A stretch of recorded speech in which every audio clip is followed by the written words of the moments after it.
नमस्कार बच्चों। हमने जीवनी जो है कल अभी जीवनी पढ़ी थी और जीवनी के साथ साथ जो बिहारी जी की जो दोहे हैं इसमें भक्ति भाव जो भक्ति का और नीति के दो वो दे रखे हैं। उसमें हम भक्ति के जो दोहे हैं उनका अर्थ देखते हैं क्या है। मेरी भव बाधा हरऊ राधा नागरी सोई जातन की झाई परई श्यामो हरित दुति हुई। इसके अर्थ तो कई रूप से निकाले जा सकते हैं, लेकिन जो इसका मेन अर्थ है वो यही है। इसमें इस दोहे के अंदर बताया गया है कि बिहारी ने सत्सई की निर्विघ्न समाप्ति की राधिका जी की जो है वो स्तुति की है, यानी उनकी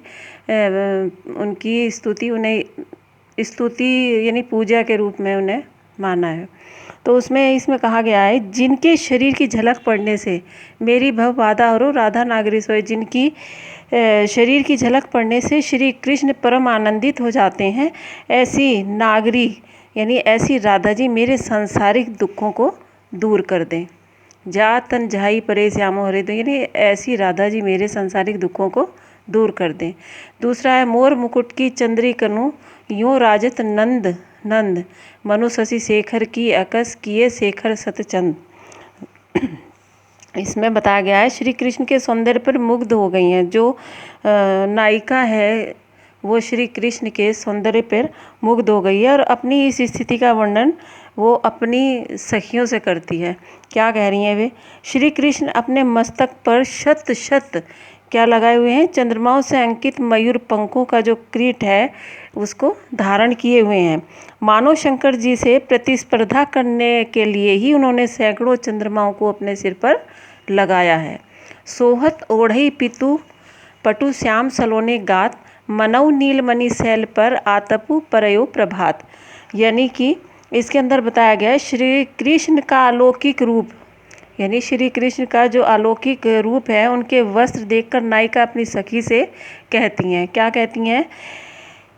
वे कहती हैं, श्याम अपने सुंदर शरीर पर पीताम्बर धारण करके इस प्रकार सुशोभित हो रहे हैं मानो नीलमणि के पर्वत पर प्रातःकाल के सूर्य की पीली पीली किरणें पड़ रही हों।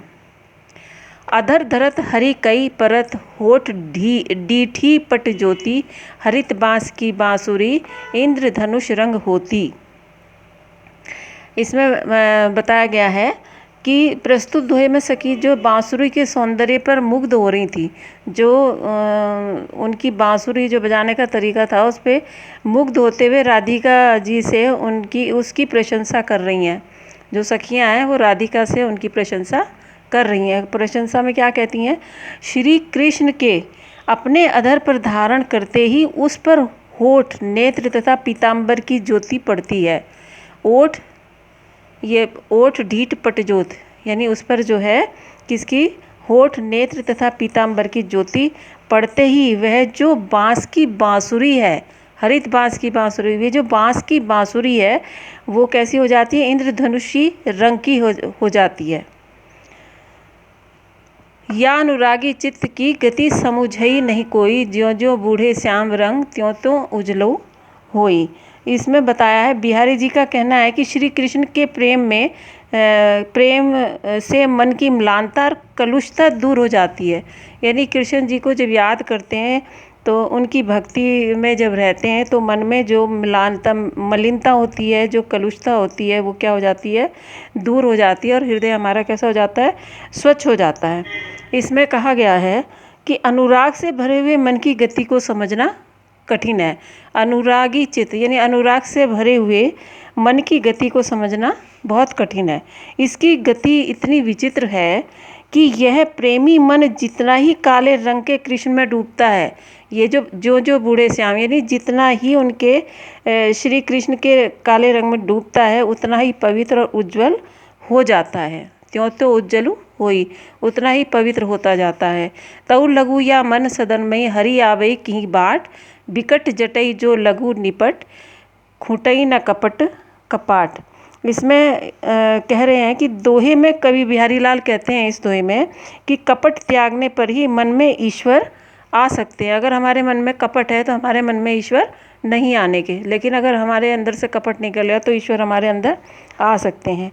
बिहारी लाल कहते हैं कि इसमें जब तक दृढ़ता से बंद हुए कपट रूपी किवाड़, तऊ लघु यामन सदन में हरि आवै की बाट। जब तक दृढ़ता से बंद हुए कपट रूपी किवाड़ सदा सदा के लिए नहीं खुल जाते, तब तक इस मन रूपी घर में भगवान किस रास्ते से आएंगे? नहीं आ सकते। कहने का अर्थ है कि जब तक किवाड़ नहीं खुलते तब तक कोई भीतर कैसे आ सकता है? मन का कपट हटेगा तभी तो ईश्वर उसमें प्रवेश करेंगे। जगतु जनायो जिहि सकलू सो हरि जान्यो नाही, ज्यों आँखीनु सबू देखिए आँखी न देखी जाही। इसमें बिहारी लाल भक्त को प्रेरणा देते हैं कि तू ईश्वर को जान ले, प्रेरित करते हैं उसे कि तू ईश्वर को जान ले, समझ ले। जिस ईश्वर ने तुम्हें संपूर्ण जगत का ज्ञान कराया है, जिस ईश्वर ने तुम्हें संपूर्ण जगत का ज्ञान कराया है, तुमने उस हरि को नहीं जाना। यह बात ऐसी ही रही जैसे कि आँखों में सब कुछ देख लेते हैं। कैसे? जैसे आँखों में सब कुछ देख लेते हैं पर अपनी उन आँखों को अपनी आँखों से नहीं देख पाते। क्या अपनी आँखों को हम देख सकते हैं? अपनी आँखों से नहीं देख सकते। जप माला छापा तिलक सरैना एकऊ कामू, मन कांचे नाचे वृथा साँचे ही राचे रामू। इसमें कहते हैं बिहारी जी, इस भक्ति में आडंबर का कोई स्थान नहीं होता, मन का अनुराग ही पहली अनिवार्य आवश्यकता है। यानी भक्ति के मार्ग में जप माला जापा छापा तिलक सरैना एकऊ कामू, भक्ति के मार्ग में बाह्य जो आडंबर हैं, जैसे लोग दिखावे में जप करना, लोगों को दिखाने के लिए गले में माला पहनना, अपनी प्रसिद्धि के लिए तरह तरह के तिलक लगाना आदि से एक भी काम सिद्ध नहीं होता। क्या है? सरैना एकऊ काम, इनसे कोई भी काम सिद्ध नहीं होता। जब तक तुम्हारा मन कच्चा रहेगा तब तक बेकार ही नाचते रहोगे। राम तो तभी प्रसन्न होंगे जब सच्चे मन से उनकी शरण में जाओगे।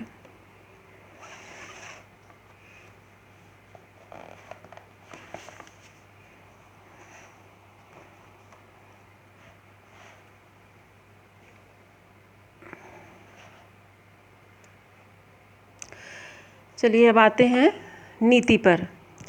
नीति में है पहला, दुसह दुराज प्रजानु कऊ क्यों ना बढ़ई सुख दंदू, अधिक अंधेरऊ जग करत मिली मावस रवि चंदू। इसमें कहते हैं बिहारी जी, नीति संबंधी दोहा है ये कि दो राजाओं के राज्य में प्रजा का कष्ट बहुत अधिक बढ़ जाता है। यदि दो राजा होंगे तो प्रजा तो अपने आप ही परेशान होगी। तो इसमें बताया है उन्होंने कि दो राजाओं के दुसह दुराज प्रजानु कऊ, यानी दो राजाओं के ऐसे ही राज्य में प्रजाओं का दोहन यानी दुख जो है उनका बढ़ेगा। अर्थात दुख किस प्रकार पड़ेगा? जिस प्रकार अधिक अंधेरी जग करत मिली मानस रवि चंदू।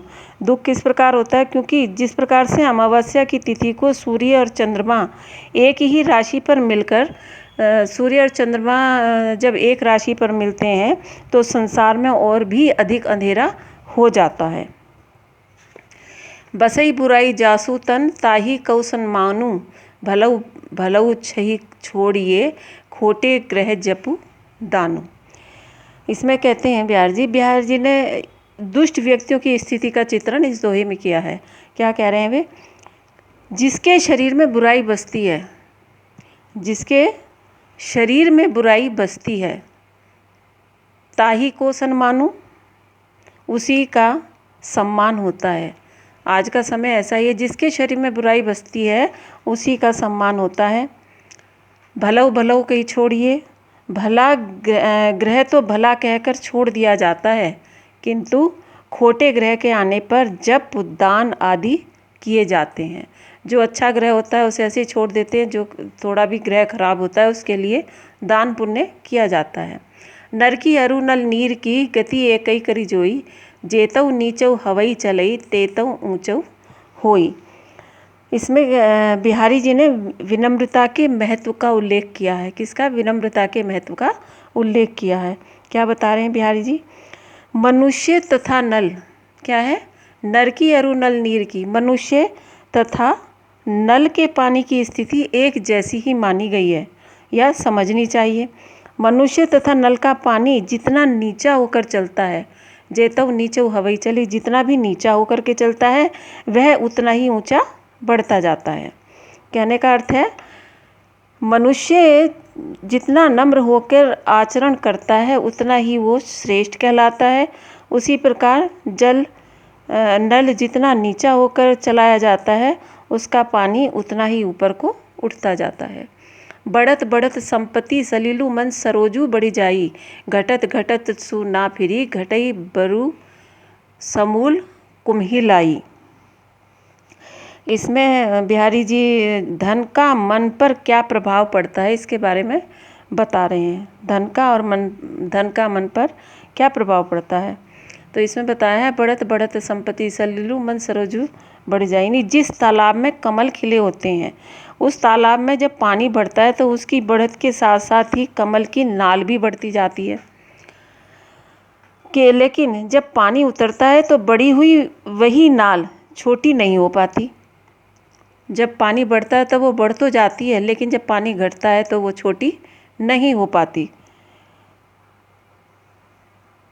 लेकिन यही प्रकृति का नियम भी है। ऐसे ही मनुष्य का संपत्ति रूपी जल बढ़ता है तो उसका मन रूपी कमल भी बढ़ता जाता है, और जब संपत्ति पर मनुष्य की अभिलाषाएं भी बढ़ जाती हैं। लेकिन जब संपत्ति घटने लगती है तो मनुष्य का मन रूपी कमल नीचे नहीं आता, बल्कि उसकी अभिलाषाएं जो हैं घटती ही नहीं है, चाहे वो पूरा नष्ट क्यों ना हो जाए, लेकिन उसकी इच्छा नहीं घटती। जऊ चाहत चटक न घटई, मैलो होई न मित, रजराज सुन छुबाई तऊ, नेह चीकत चिकने चित्त। इसमें बिहारी जी ने इस दोहे के अंदर अनुभव व्यक्ति अपने मन को शुद्ध करने की शिक्षा देते हुए बताते हैं।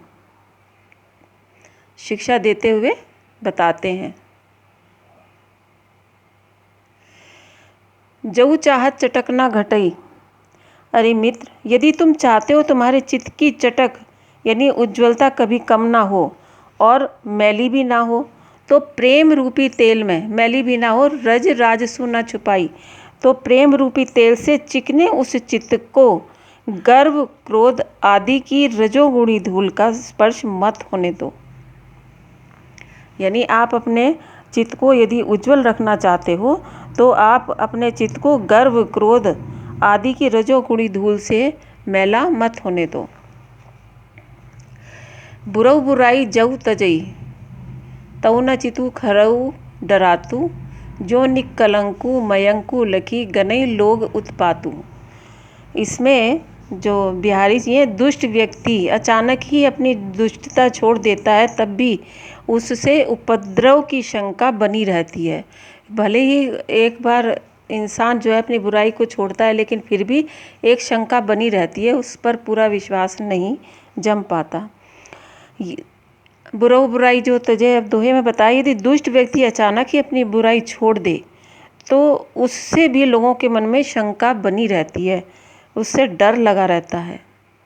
जो निकलंकु मयंकु लखी, यानी कि जैसे निष्कलंक चंद्रमा को देखकर अपशकुनों की संभावना होने लगती है, अर्थात चंद्रमा के निष्कलंक रूप से उदित होने पर पृथ्वी पर उत्पात होने लगते हैं।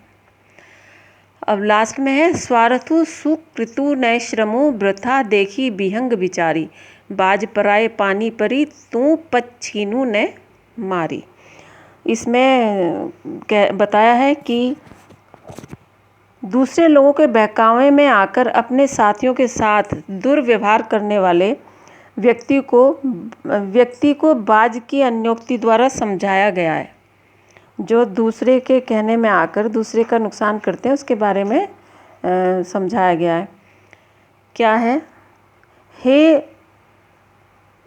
बाज, यानी राजा जयसिंह रूपी जो है वो बाज है, और इन पक्षियों को अपने साथी यानी जो छोटे छोटे राजा होते हैं उनको मारने से ना तो तेरा स्वार्थ सिद्ध होगा और ना ही तेरा सत्कर्म है, ना ही यह तेरा क्या है, सत्कर्म है। यानी तुम अगर छोटे पक्षियों को मारते हो तो उनके मारने से तुम्हारे स्वार्थ की सिद्धि नहीं होगी और ना ही ये अच्छा काम है, और ना ही ऐसा करने से तेरा श्रम जो तेरा परिश्रम है वो सार्थक होगा, नहीं हो सकता। अतः हे बाज, बाज पराए पानी परी, तू पच्छीनू न मारी। अर्थात हे बाज, तू भली प्रकार से विचार कर कि दूसरों के हाथों में पड़कर अपने साथी अन्य पक्षियों की हिंसा मत कर। इन दोहों का अर्थ समझेंगे और इन्हें दोबारा से पढ़ के देखेंगे।